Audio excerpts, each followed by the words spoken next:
Maya adjusted the golden centerpiece on her glass dining table for the third time. Everything had to be perfect. Her apartment, perched on the 18th floor of a luxury high-rise in the city, was a reflection of the life she had built for herself. From the imported white marble floors to the custom art pieces lining the walls, it screamed success. She had a dinner planned that night, a wine-tasting evening with her colleagues from the marketing firm, people who prided themselves on taste, image, and status.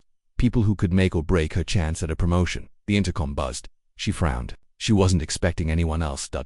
Yes, she said into the speaker. A weak voice replied, Maya, it's me, Beta.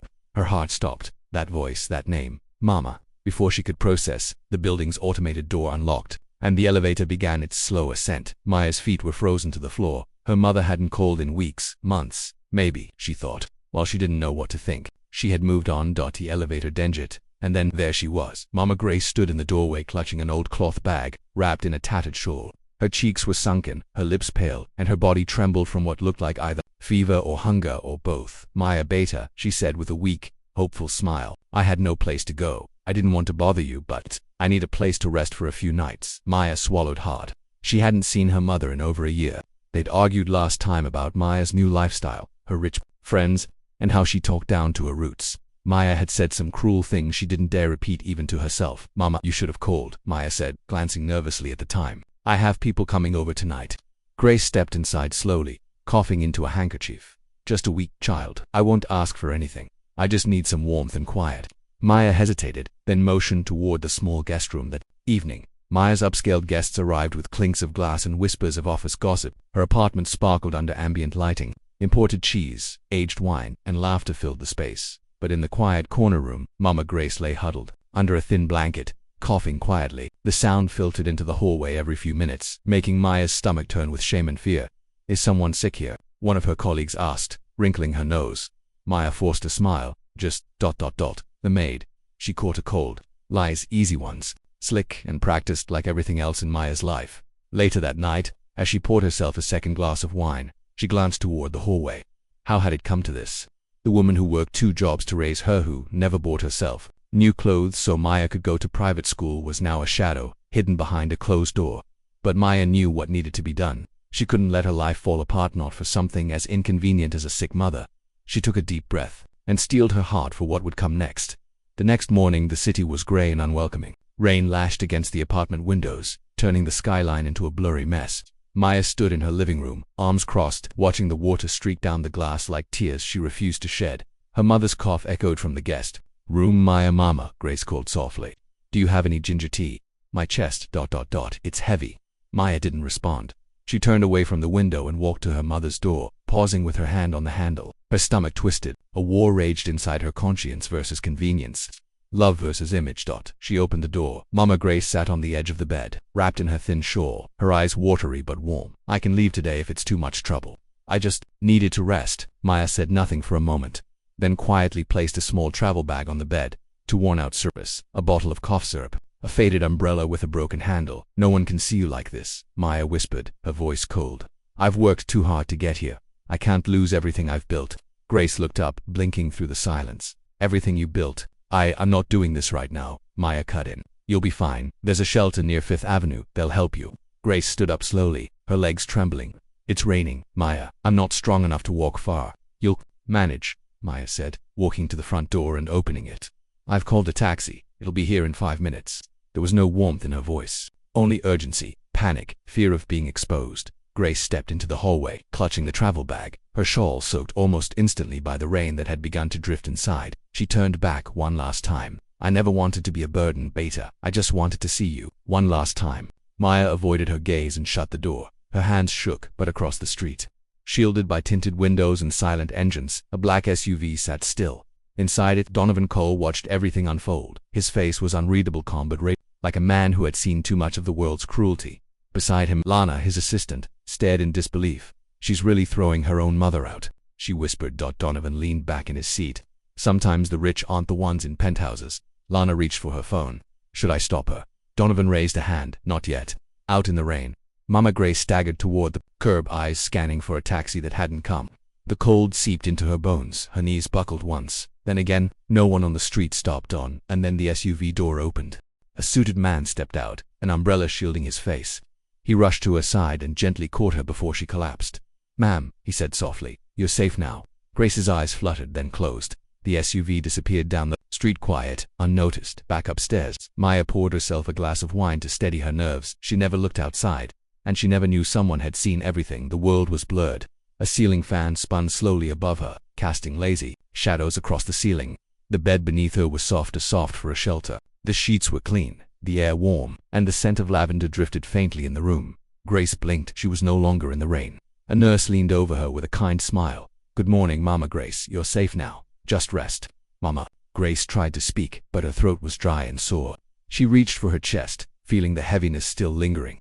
But the pain was less than before. A door opened quietly. Sister Eunice, a middle-aged nun with soft eyes and warm hands, stepped in with a gentle voice. "You're at Rosevale Community Hospice. You were found unconscious. The doctors say you're lucky someone brought you just in time." Grace whispered. Who brought me?" Sister Eunice just smiled. "A good Samaritan. You'll meet him soon." That evening, as rain tapped against the windows, a tall man in a charcoal suit entered Grace's room. He carried no briefcase, no entourage, just presence, calm, composed, quietly powerful. "Donovan Cole." Grace tried to sit up. "Are you the one who helped me?" Donovan nodded. "I'm just someone who believes no mother should be left in the rain." Grace's eyes welled up. "She's a good girl, you know. Maya, she just lost her way. This world makes people forget who they are." Donovan sat at the edge of the room watching her closely, not judging, listening. "I worked all my life. I didn't want to disturb her, but Grace coughed, voice weak. "I only went to her because I didn't want to die alone." A silence fell, thick, heavy. "It gave her everything," Grace continued, "but I don't blame her. The world teaches them to be cold. Maybe I didn't teach her enough about love." Donovan leaned forward, resting his hands on his knees.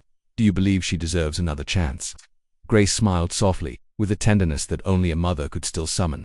"Yes, everyone deserves a second chance, especially my Maya." Donovan stood slowly and nodded toward the door. "Then that's exactly what I'll give her." He turned to Sister Eunice outside. "Keep her here. Give her everything she needs. Tell the staff her file is private. No press, no leaks." Sister Eunice bowed slightly. "Yes, Mr. Cole." As Donovan walked out into the hallway, Lana followed behind. "She's incredible," Lana said. "And her daughter left her in the street like garbage." Donovan didn't stop walking, and yet she forgives her. Lana narrowed her eyes. "So what's the plan?" Donovan looked out a massive window overlooking the city skyline, his jaw set. "Offer Maya a new job," he said. "Let's see what she chooses when she doesn't know someone's watching." Maya sat in her apartment with a lukewarm cup of coffee and a rejection email open on her screen. "Thank you for applying. Unfortunately, we've chosen a candidate with more aligned experience." That made it for rejections this week. The irony burned. After years of clawing her way to the top, one department restructure had thrown her out like expired wine. Her phone buzzed. Unknown number. She hesitated, then answered. "Miss Maya Grace," a calm female voice asked. "This is Lana from Rosevale Hotels. We received your resume through a referral and would like to invite you for an interview." Maya blinked. I didn't apply. We were told you're a fast learner and have experience in branding. The position is urgent. We'd like to see you tomorrow." After the call, Maya stared at her reflection in the window. Roseville Hotels. The name alone was legendary, synonymous with wealth, class, and power. If she could land this job, her life would finally stabilize again.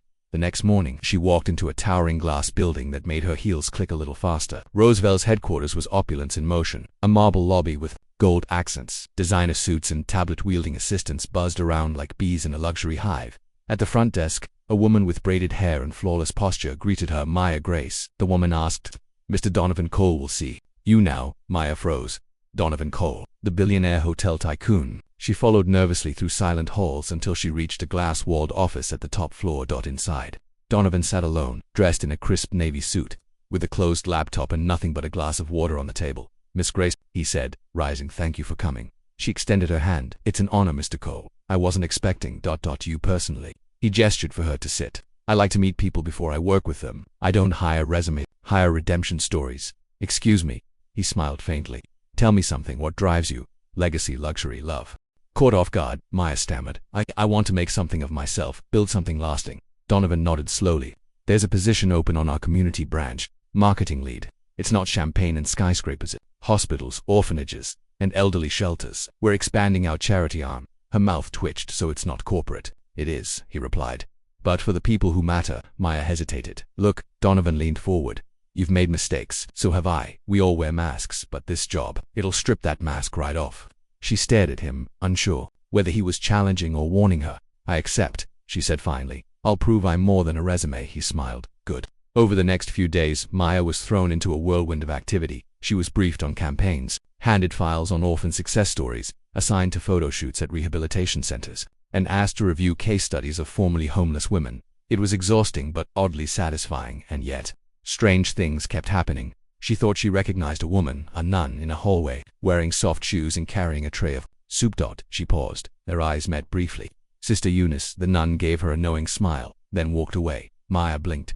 Her chest tightened for reasons she didn't understand. Later that night, while reviewing content for a charity event slideshow, she paused on a photo. It was blurry, but it looked like ... No, that couldn't be her. Her finger hovered over the screen as her heart skipped. She shook her head, closed the file and walked away, but something had shifted inside her, and somewhere, high above in a quiet corner office, Donovan Cole watched her file light up on a digital dashboard. She's starting to feel it, he said softly. Lana looked up from her tablet, ready for the next step. Donovan didn't answer, he just stared out the window. It was a quiet Thursday afternoon when Maya received a sealed brown envelope at her desk. No return address, no name, just her name, handwritten in delicate ink. She hesitated. Inside was a USB. Attached to it was a yellow post-it note. Watch alone. Heart thudding. She slid it into her laptop and put on her headphones. The screen flickered, then showed grainy security footage, black and white. A street, a rainy night. A frail woman was curled on a bench, soaked from the downpour. People passed by, uncaring. She coughed, shivered, clutched something closer. Tattered sweater. Then a sleek car pulled up. From the other side of the screen came her own voice. Mother, for the last time, you can't stay with me. You're sick. You're difficult. You make everything hard for me. It was her, Maya, 5 years ago. The camera caught it all. The umbrella she threw down. The disgust in her tone. The moment she turned her back on her mother and walked away. Into the night, Maya's hands began to tremble. Tears welled in her eyes as the footage continued. Her mother slumped lower, coughing again. Alone, abandoned. Then, from the shadows, a young man in a hoodie emerged. Slowly, he approached her mother. He took off his own jacket and placed it gently over her, then called an ambulance. That man was Donovan Cole. The video ended. Maya sat frozen, unable to breathe. The knock on her office door made her jump. It was Lana. Double quotes. Mr. Cole would like to see you now. Inside his office, Donovan stood with his back turned, staring out the tall window. Maya entered silently, eyes red. You knew, she whispered. He turned, gaze unreadable. I never forgot that night. Why didn't you say anything? Why hire me? Because I needed to see if there was anything left in you worth redeeming. She opened her mouth to speak, but he raised a hand. That woman, your mother, she didn't just disappear. I took her to a shelter, paid for her medical care. She died 2 years ago. A sob escaped Maya's throat. I didn't even know. Oh, no, you didn't care to know. Silence stretched between them, thick with grief and guilt. But I saw something in you recently, Donovan said softly. The way you comforted that child at the rehab center. The way you fought for those single mothers' ad placements. That wasn't fake. Tears streamed down her face now. Was this all a test? She asked. He shook his head. No, it was a second chance. Then he walked past her, stopping at the door.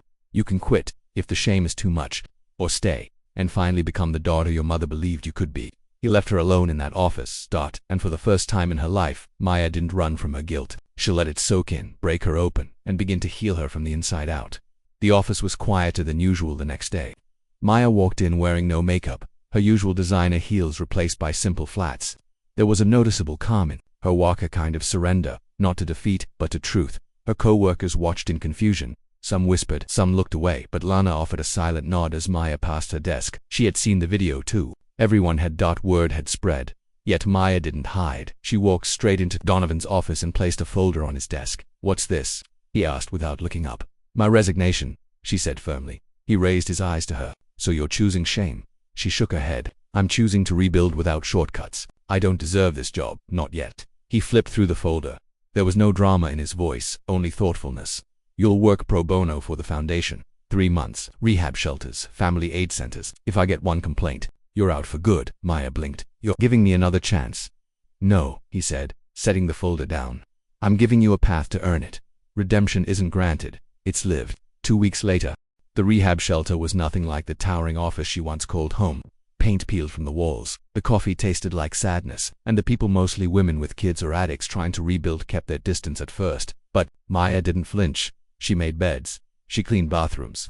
She sat quietly and listened to women who needed someone to just not interrupt. Then one day, a little girl named Hope tugged at her sleeve. Miss Maya, will you come to my tea party? That broke her later that evening, as Maya helped her set up tiny cups and mismatched dolls. The child whispered, "You remind me of my mum," before she got tired. Maya swallowed the lump in her throat. That night, she went home to the one-bedroom apartment she now rented and sat on the floor with her mother's old sweater in her hands, the same one from the video. Donovan had returned it to her, folded neatly, with a note. She held on to this until the end. By the end of her 3rd month at the shelter, Maya had done more than earn a place. She had built a new self.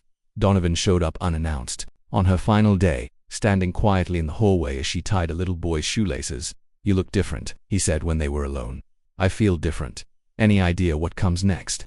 She smiled softly. "No, but for once, I don't need to control the ending." Donovan reached into his pocket and handed her a key. "What's this office for? B, the Foundation's new outreach division. You're running it." She blinked. "I thought I had to start from the bottom," he smirked. "You already did. Now it's time to rise." 6 months had passed. The shelter looked different. Now painted walls, new beds, bookshelves filled, a proper kitchen humming with life. The changes weren't just physical. The people smiled more, laughed, hugged each other when no one was looking.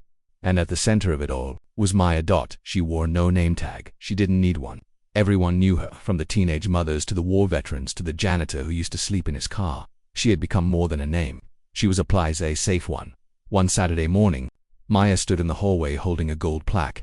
It read, "Lena's wing in memory of a mother's love." Her hands trembled slightly as she screwed it onto the door. People gathered silently around her. Lana stood nearby, arms crossed, teary-eyed. "No cameras, no ribbon cutting. Just truth," she used to say. Maya whispered, "That kindness isn't loud. It's quiet and steady, like a heartbeat." Someone clapped. Others joined. And in the moment, Maya didn't feel like a villain trying to make things right. She felt like a daughter, whole again. That evening, Donovan invited her to a rooftop dinner. "Not a date," he said jokingly, "just closure." The sun dipped low, painting the city gold. They talked about everything and nothing, about how much one moment could change a lifetime. "You never told me," she asked gently, "why you helped me." He leaned forward, elbows on the table. "Because when my mother was dying in a government hospital, no one came, not even me. I watched a daughter leave her mother once, and I promised myself if I ever had the power I'd save the next one." She didn't speak, didn't need to. They sat in silence for a long while, watching the city blink below. As the night ended, Maya walked home through the same street where it had all fallen apart. She stopped outside the old apartment. A family lived there now, kids playing on the balcony. She smiled, then looked up at the sky and whispered, "I got it right this time, Mama." Because sometimes, the world watches your worst moment. But if you rise, it might just witness your best.